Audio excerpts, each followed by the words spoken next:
Bonjour à tous. Euh, dans la Torah, il y a une expression qui s'appelle Yom Yom.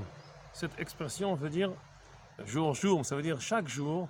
Il y a quelque chose qui, si on arrive à faire un rituel, qu'on arrive à appliquer, dire Modéani chaque matin, ou se laver chaque matin, ou avoir une coutume, une habitude, quand chaque matin on le fait, chaque jour on le fait, on arrive à tenir le coup, ça s'appelle Yom Yom. Et la majorité des psukim qu'il y a dans la Torah, dans la Bible, aussi dans le Navi, quand on dit Yom Yom, ça veut dire une bonne chose qui arrive à tenir le coup, même malgré tout le monde, tous les problèmes qu'il y a autour. Et en fait, elle est au-dessus du temps.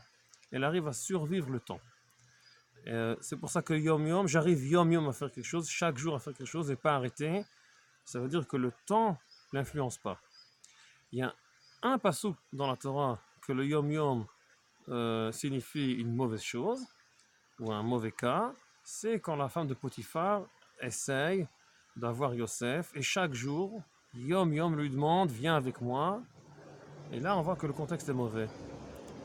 Mais il faut faire attention, explique le Rav Kook, parce que derrière le mauvais contexte, on a expliqué que si on est au-dessus du temps, si Yom Yom c'est bien, etc. Là, on voit un mauvais cas, une volonté qui arrive à tenir le coup au-dessus du temps. C'est une mauvaise volonté de cette femme. Mais il y a quelqu'un qui refuse. Et cette volonté de celui-là qui refuse, de Yosef, il arrive à refuser aussi Yom Yom. Alors nous, on voit ce qui est écrit Yom Yom, elle lui demande. Mais derrière ça, il y a la puissance que elle, en fait, elle veut toucher cette puissance aussi. C'est dans une façon superficielle, c'est pour ça qu'elle n'arrive pas. Mais lui, Yom Yom, il refuse. Et quand il y a un amour, il est au-dessus du temps. Et quand on a quelque chose qui est spirituel, il est au-dessus du temps. Et Yom Yom, on arrive à faire ça. Alors, même quand on voit un mauvais Yom Yom, le seul dans la Torah avec Yosef et la femme de Potiphar, on comprend qu'en fait, ce qu'on voit devant nous, on ne voit pas la racine des choses. La racine des choses, c'est la puissance de Yosef qui arrive à prendre la lumière, à prendre, si tu voulais, toutes les forces et savoir appliquer dans la réalité. Yom Yom. Il n'arrive pas à casser le système, le mariage, les relations entre hommes et femmes. Il saura appliquer tout ça chaque jour, dans Yom Yom, et arriver à tenir le coup. Et Chodesh Cheshvan, aussi il y a un Yom Yom, on doit tenir le coup. Il y a presque tout le mois, c'est Mar Cheshvan, il est amer, il n'y a aucun goût. Chaque jour, on doit faire le même rituel. À la fin, il y a un Chag. Alors, ceux-là qui ont arrivé à passer euh, on dit un tzalash, on dit une bénédiction, ceux-là qui ont passé ce mois. Et c'est ça, Hanouka.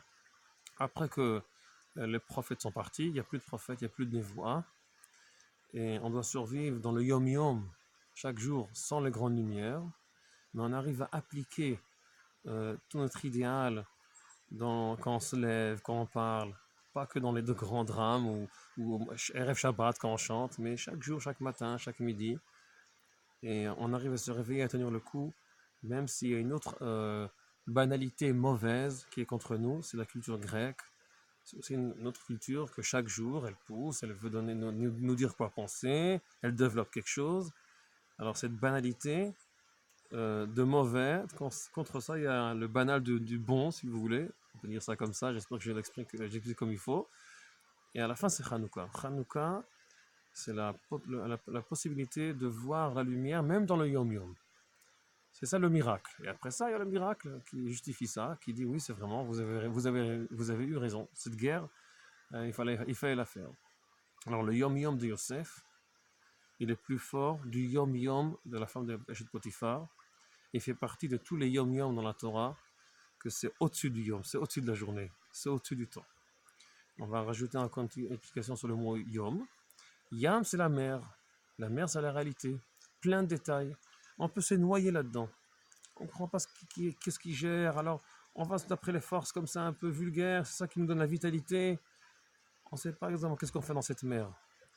Il y a une ficelle, une échelle, une lumière, une bougie, comme vous voulez, qui descend en bas.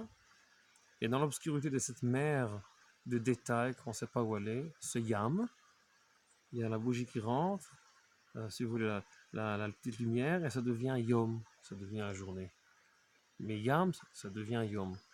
Et c'est ce qu'on doit faire dans notre réalité, prendre ce qu'on a, pas effacer, mais l'illuminer, et montrer qu'il y a quelque chose au-dessus de ça, au-dessus du yom-yom.